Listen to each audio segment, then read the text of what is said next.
พระพุทธเจ้าแสดงเรื่องแหวนธรรมแหวนสองธรรมเฮาเลียวเฮาแย่งเบิ่งหน้าเบิ่งตาเฮานี่ต้องเอาแหวนอย่างคือว่าบ่อนใดมันจุดดำจุดบ่อนใดมันมีอีหยังเปื้อนเปื้อในหน้าในตานะก็แย่งแหวนต้องเอาแหวนเป็นตัวแย่งเบิ่งมันจังสิเห็นนะตาเฮาอยู่กับหน้ากับดังกับปากกับหยังอยู่ติดกันเด้หน้าผากนะแก้มแต่เบิ่งบ่เห็นเนาะมันเบิ่งไปไกลแต่เบิ่งหน้าตัวเองอันนี้บ่เห็นตานะต้องอาศัยแหวนบัดนี้แย่งเบิ่งโดยเฉพาะคันพอออกไม่ออกสิออกจากบ้านมีบุญมีงานสิไปหันมานี่หรือไปงานแก้วงานดองโอ้ยเอาเต็มหยดไผมันน่ะบางคนเขาหานเสริมสวยพุ่นก็สิได้ไปนะแยงทั้งหน้าแยงทั้งแหวนชุดหัวชุดตีนมันเยินใหญ่นะอันนั้นคือแหวนแยงกายเบิ่งกายส่องเบิ่งกายแต่แหวนนั่นที่หมายแหวนธรรมส่องเบิ่งจิตเบิ่งใจเบิ่งความประพฤติเรื่องมันมีอย่างนี้ข้าพเจ้าได้สดับมาอย่างนี้หมายถึงพระอานนท์ได้ยินได้ฟังมาอย่างนี้ว่าสมัยหนึ่งพระผู้มีพระภาคคือพระพุทธเจ้าประทับอยู่ที่ตำหนักก่อด้วยดินจีในหมู่บ้านญาติกะข้างนั้นท่านพระอานนท์เข้าไปเฝ้าพระผู้มีพระภาคถึงที่ประทับถวายอภิวาทไหวแล้วนั่งณที่สมควรได้ทูลถามพระผู้มีพระภาคว่าข้าแต่พระองค์ผู้เจริญสลหะภิกขุมรณภาพแล้วคติของฐานเป็นแนวใดอภิสัมปรายภพเป็นอย่างใดนี่พระอานนท์ถามว่าสลหะภิกขุอันนี้ยะคู่นะภิกขุนะพระสงฆ์เนี่ยชื่อเพิ่นน่ะชื่อพระสลหะมรณภาพแล้วเพิ่นบอกกับพระเอามรณภาพเนี่ยคู่นบ่ตายได้มรณภาพเพิ่นตายแล้วว่าซะคติของทานที่ไปของเพิ่นน่ะเป็นแนวใดเพิ่นไปไสไปเกิดอยู่ไสว่าซะอภิปรายภพภพอันยิ่งน่ะในเบื้องหน้าเป็นแนวใดอันนี้ผู้ที่1ผู้ที่2นันทาภิกขุณีมรณภาพแล้วอันนี้ยะคู่ไม่ยิ่งสื่อนันทามรณะหรือว่าตายแล้วคติของนางเป็นแนวใดอภิสัมปรายภพของนางเป็นแนวใดขาน้อย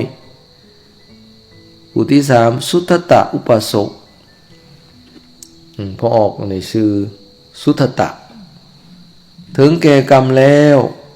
คติของเขาเป็นแนวใดอภิสัมปรายภพเป็นแนวใดนางชุชาดานี่อุปสิกาอันนี้ไม่ออกสุสดาถึงแก่กรรมแล้วคติของนางเบื้องหน้าของนางเป็นแนวใดอภิสัมปรายภพภพมันยิ่งของนางเป็นแนวใดขาน้อยจักคน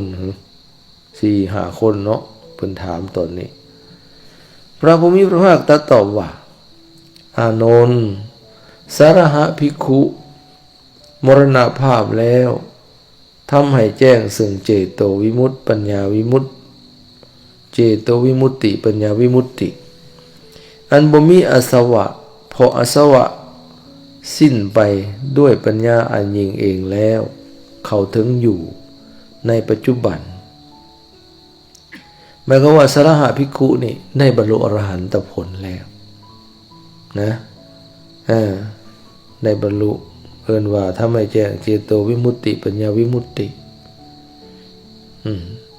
อาสวะกิเลสทั้งปวงหมดแล้ว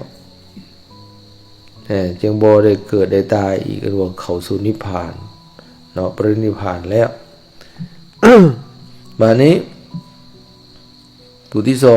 2นันทาภิกขุณีมรณภาพแล้วไปเกิดเป็นโอปติกะป รินิพพานในภพนั้นบ่วนกลับมาจากโลกนั้นอีกพออารมณ์ภคิยะสังโยชน์อารมณ์ภคิยะสังโยชน์หาประการนี้หมดไปนะหมายก็ว่าอนันทาภิกขุณีนี่เป็นยักษ์คู่ไม่ยิ่งเนาะได้บรรลุอนาคามีละสังโยชน์หาคือสักกายทิฏฐิวิจิกิจฉาศีลพัตตปรมาทกามราคะหรือว่ากามฉันทะและปฏิฆะหรือว่าความโกรธได้แล้วนี่โอลัมภคิยสังโยชน์เบื้องต่ำนี่ละได้ขาดไปเกิดในชั้นสุทธวาสเป็นพรหมอยู่ที่นั่นและก็ไปบำเพ็ญอยู่ที่นั่นกับถึงความเป็นพระอรหันต์ดับขันธ์ปรินิพพานอยู่ที่นั่นบอกกลับมาอีกเลยนี่อันนี้ สุทัตตะอุปโสกบัดพอออกปุที่สามเนี่ยพอออกสุทัตตะเนี่ยถึงแก่กรรมแล้วได้เป็นพระสกทาคามีเพราะสังโยชน์สามประการหมดไป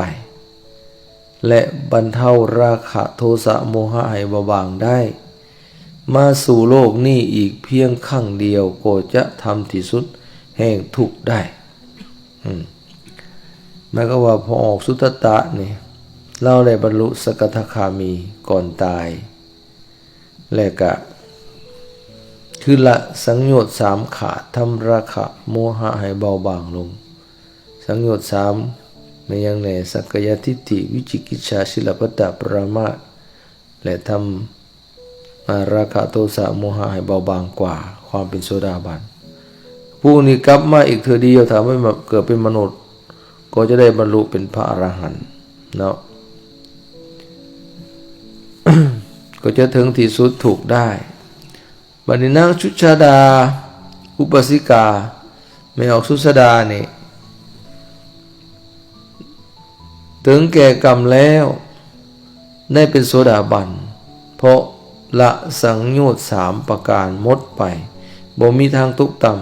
ำมีความแน่นอนที่จะสำเร็จสัมโพธิ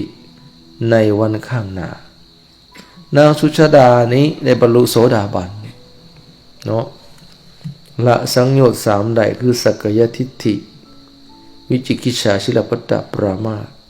สักกายทิฏฐิความเห็นว่าขันธ์หาเป็นตัวตนละความเห็น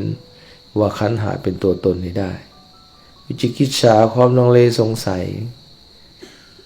ยในพระพุทธพระธรรมพระสงฆ์เหล่านี้เป็นต้นละได้แล้วก็สามมาศีลพัตตปรามาสละความยึดถือศีลพจน์หรือว่าถือตามหีดตามข้องสืบมาอย่างงมงายละความงมงายได้ง่ายๆซะนี่ยังบ่มีทางตกต่ำเป็นผู้แน่นอนจะบรรลุสัมโพธิในเบื้องหน้าหรือว่าตสุในเบื้องหน้านี่อันนี้ผู้เข้าสู่กระแสแห่งพระนิพพานแล้วบ่ตกต่ำบ่ถอยหลังวันนี้พระพุทธเจ้าก็ตรัสต่อไปว่าอานนท์บ่น่าอัศจรรย์เลยที่บุคคลเกิดเป็นมนุษย์แล้วตายไปหากเมื่อบุคคลนั้นตายไปทานทั้งหลายจักเข้ามาสอบถามเรื่องนี้กับเฮาก็เพิ่งเป็นความลำบากแก่ตถาคตนั่นว่ายังไงพระพุทธเจ้าตรัสว่าอันเรื่องตายเรื่องเกิดเรื่องตายมันเป็นเรื่องน่าอัศจรรย์เลยโน้นแต่ว่าการที่พวกเจ้าทั้งหลายนี่ผู้ใดตายเนี่ยมาถามเฮานี่ว่าไปเกิดมองใดผู้นั้นตายได้ไปเกิดอยู่ไสอันนี้มันเป็นความลำบากของตถาคตนะโดยหลายกว่านี้ได้เป็น4-5 พุ่นสูตรหนึ่งนะพระอานนท์ก็เอามาถามผลก็ตอบพระพุทธเจ้านั่นคน4-5 คนเพิ่นก็ตอบร่วมเลยผู้นั้น4-5-10 คนผู้นั้นตายไปเกิดเป็นนั่นนะ แต่ว่าเรื่องตายเนี่ยคนเกิดแล้วมาตายเนี่ยมันเป็นเรื่องหนาแปลกประหลาดอัศจรรย์อีหยังแต่ว่ามาถามเฮาเรื่อยที่มันลำบากเฮาตถาคตพุ่นนะจะต้องตอบพระพุทธเจ้าเพิ่นมีญาณอย่างฮู้เรียกว่าจุตูปปัฏฐญาณญาณที่เห็นสัตว์จุติอุบัติได้สัตว์ตายแล้วไปเกิดอยู่ไสไปอุบัติอยู่ภพใดภูมิใดเพิ่นฮู้เบิดอันนี้นะบัดนี้เพิ่นตรัสต่อไปว่าเพราะฉะนั้นเพิ่นว่าเฮาจักแสดงธรรมบรรยายสื่อธรรมาธาตุธรรมาธาตุแปลว่าอาทาสะแปลว่าแหวนธรรมก็คือธรรมะก็แปลว่าแหวนธรรมหรือแหวนสองธรรมนะธรรมบรรยายสื่อธรรมาธาตุแหวนสองธรรมที่พระอริยสาวกผู้ประกอบแล้วเมื่อหวังก็พึงพยากรณ์ตนเองได้ว่าเฮามีนรกสิ้นแล้วหรือว่าหมดแล้วมีกำเนิดสัตว์เดรัจฉานหมดแล้วมีภูมิแห่งเพศหมดแล้วมีอบายทุกขติวินิบาตหมดแล้วเฮาเป็นโสดาบัน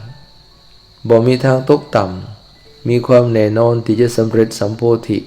ในวันข้างหน้านี่คันผู้ใดมีธรรมต่อไปนี่พยากรณ์ตัวเองได้เลยว่าตัวเองเป็นโสดาบันนะความที่จะไปเกิดเป็นสัตว์